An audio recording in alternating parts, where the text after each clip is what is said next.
we've added a couple of new weapons from the film of last year.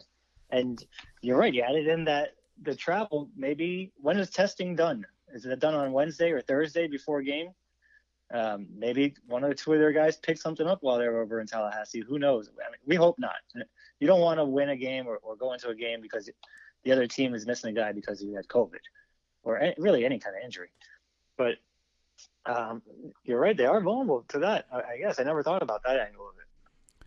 Well, again, hopefully everything's all well there, but again, we're finally here, Mike. Game week. I can't believe it. It's we're recording this on Tuesday night. I feel like it's been since Sunday, since really the countdown started when I knew there was a game week. I feel like these last 2 days have been like 7 days. They're just going by so slow. Like all I want to do is get to Saturday so we can watch the game already.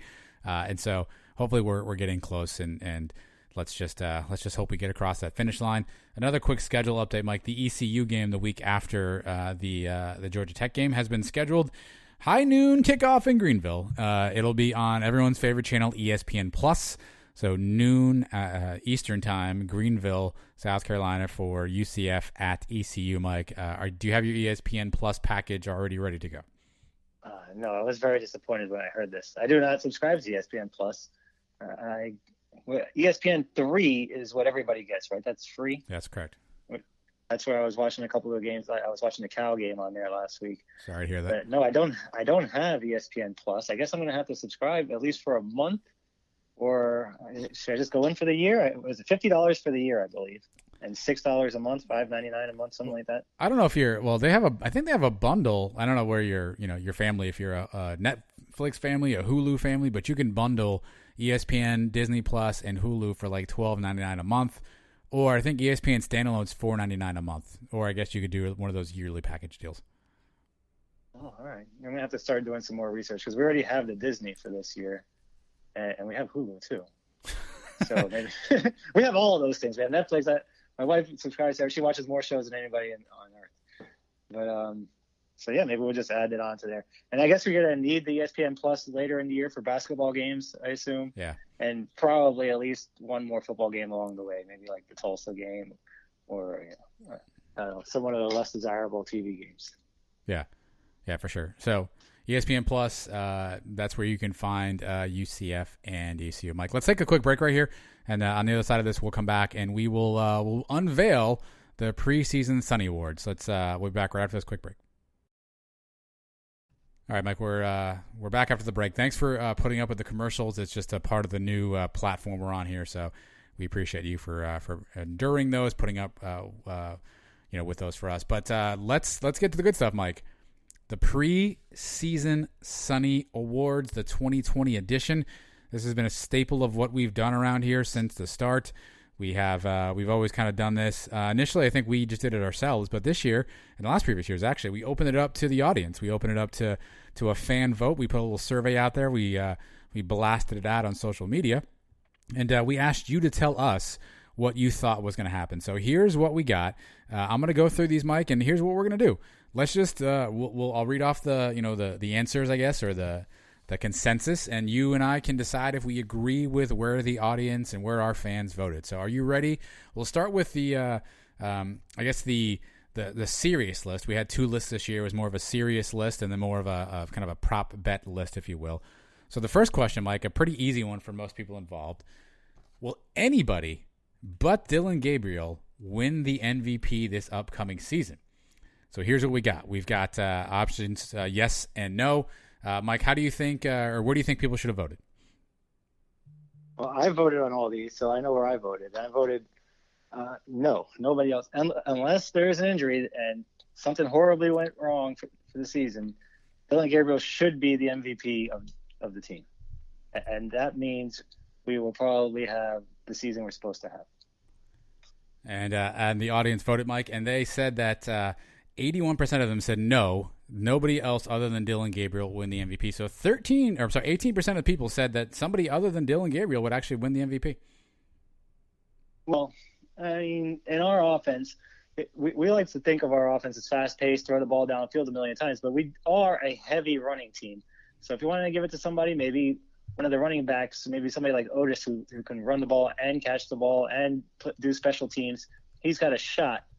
But I find it hard to believe. I think as Dylan Gabriel goes, so do the UCF Knights this year.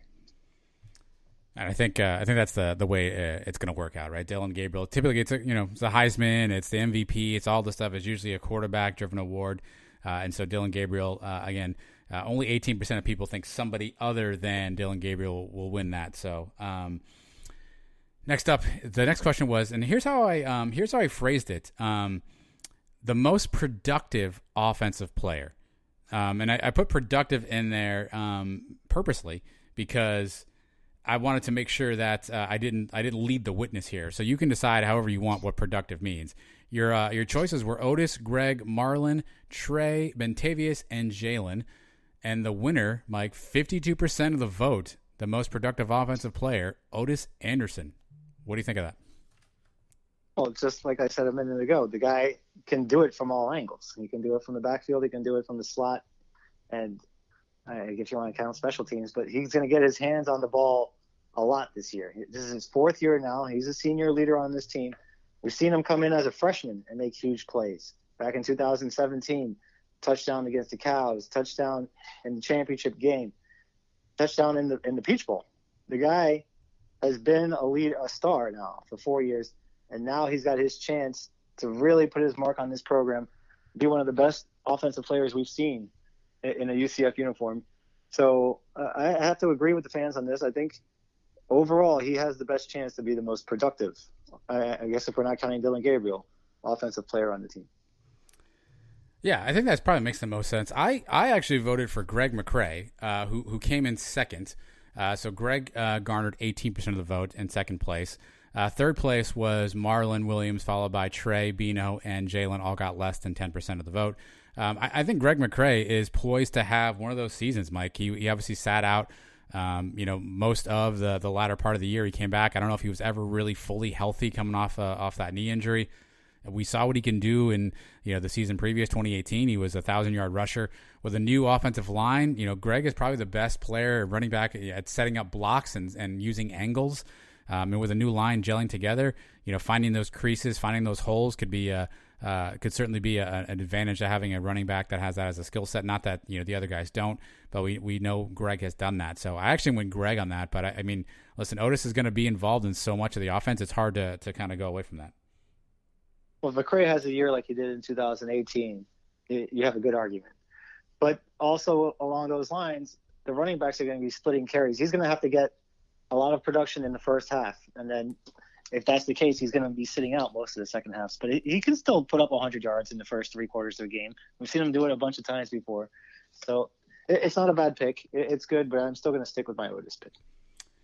All right, third question. Offensive newcomer. So I define newcomer as somebody who did not play a snap for UCF in the previous year. Jalen Robinson, Stretch Creedle, Demarius Good, Johnny Richardson, and Zach Marsh-Wojan were your options. And the winner, Mike, 42% of the vote was Jalen Robinson. Agree, disagree? Oh, I'm trying to remember. I think I actually went with Johnny Richardson on this one. You did. You can see who I voted for. Well, you and I were the first two who voted. I know who I voted for. You were second, so I actually remember who you voted for because I voted for. I think I voted for Stretch Creedle, so I think it was 1-1 when I checked. This is tough, man. It's so hard to be able to tell you the answer to this question with not being able to see any film now of the practices and getting very limited access to what's going on every day in camp. I mean, you get the Heupel interviews, but he's not going to give you much. The coaches' interviews here and there. So we just basically got to go on hype, really. I mean, Jalen Robinson, he's got a lot of hype coming into the season. He's supposed to be very fast. But we also hear a lot of good things about Stretch Creedle and Johnny Richardson. So it's hard to tell you right now the answer to this question. I'm going with Johnny Richardson just because I've heard that name now for a couple of years. I remember him as a highly touted recruit coming in, and just the hype of the last couple of weeks, his name bouncing around more. And I think we're going to see a lot of Johnny Richardson and a lot of the young guys play this year. So, well, it's also a function of who's going to be able to get on the field and get the most touches, right? And I think that's where I leaned receiver because I think obviously with the departure of Gabe Davis, it opens up a bunch of catches for somebody. And that's where, Jalen and Stretch are probably the two guys that would be most beneficial to that. I think, both Demarius and Johnny Richardson are super talented dudes, and I cannot wait to see them, get on the field and get a bunch of carries and touches. But I just don't know if there's enough ball to go around this year for that to happen. That's where I feel like Jalen and Stretch are probably going to have more opportunities just to have the ball in their hands. So it's really a coin flip of, at that point, who do you think is going to be able to play more? I think the speed of Jalen, he's obviously an older player than Stretch Creedle is. So perhaps that's where he gets the leg up. I don't think you can argue either one of those, but those were the 1-2 finishers for offensive newcomer. But speaking of reception leaders, Mike, that was the next question. So who was going to lead UCF in receptions? Obviously, your options were Marlon, Trey, Otis, Jalen, and both Jacob Harris and Stretch Creedle. And the fans voted 44% to 43%, edged out by one vote. The winner is Marlon Williams, 44%. Trey Nixon, 43%. So a neck-and-neck race, Mike, for receptions leader for the season. Well, it is truly a toss-up because I'm looking at the 2019 stats right now. Marlon Williams with 51 receptions last year. Trey Nixon with 49. So, I mean, they're within 2 catches of each other. But Trey did put up over 100 yards more. He had a longer average, obviously. Just one more touchdown. But that can go either way. Both guys are dependable receivers. You think of Nixon as more of a deep threat, and you think of Marlon more as a possession guy over the middle, making tough catches. But he can go deep too. So it's really pick your poison with these guys. And I think I voted Trey. Did you go Trey or did you go Marlon? I went Marlon, just because I think that Marlon's going to work the underneath stuff and sort of be that guy to run the deep in and, some of those crossing routes, a.k.a. like the old Snelson route or the old Traquan route, where I think we saw what Trey was. Trey's typically, at least in the last couple of seasons, he's just been the go route on the outside guy. So I feel like maybe more balls will be available from Marlon, but to your point, it's a coin flip. I think both these guys, will be the leaders of the receiving core, both in numbers and hopefully in the locker room as well. And it's interesting though, after that, really Otis, Jalen, and Stretch Creedle and Jacob Harris, I mean, all finished 5% or less. So really, it was a 2-horse race the entire time, and Marlon wins out on top. I hope so, Mike. I've been a Marlon Williams fan since I think our very first show. We did one of these deals, and I said Marlon Williams is poised for a breakout season.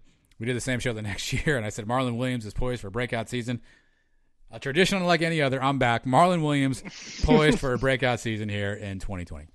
All right, next up. I could have considered last year a breakout for him. He stepped it up. But now this is his senior year, and this is it for him. So I expect big things out of him too. Next up, defensive MVP. Your nominees were Richie Grant, Kenny Tooney, Aaron Robinson, Trayvon Morris-Brash, Antoine Collier, Eric Mitchell, and Randy Charlton. There's also an other for a lot of these categories. We did not have any other write-in votes. So either I got these all right or someone just didn't feel like writing in. And Mike, probably not a surprise, Richie Grant was the winner of this category. 32% of the vote went to Richie Grant. Kenny Tooney actually came in second with 19%, and A-Rob came in third with 17%. Mike, Richie Grant's it's kind of like that Eddie Murphy, the name Richie Grant's the name. He's been on the defense for a long time. He's obviously a very talented player, and the fans have him pegged as the defensive MVP. Your thoughts? Richie Grant with a monster 2018 season. Came into last year, we all expected him to have another huge year and maybe leave early after last year. He had a good season, but not the turnover machine he was the year before. So if he can get that going again, and part of that's not his fault. I mean, they know of him and they're looking out for him. They're not throwing to his side of the field. But now with the emergence of Collier on the other side, teams may just have to pick their poison that way. He may get a couple more chances to get a couple of interceptions this year. Tooney is an interesting pick. Tooney can be the guy. We're looking for the guy to get the pressure on the quarterback. I'm looking at Morris-Brash to be that guy. Somebody's going to be the sack king of the team now with Brendan Hayes off the squad. I'm sorry, going to be the what? What did I say? Sack king? Okay. The sack leader? I don't know. I think you say with sack kind of sounds funny. No matter what word you say afterwards. That's fair. But, somebody's got to get pressure on the quarterback. Those two are probably the two guys you look to first to do it. But yeah, I went with Richie Grant too because you're right. He's the name, he's the name that's been there for the last 3 seasons.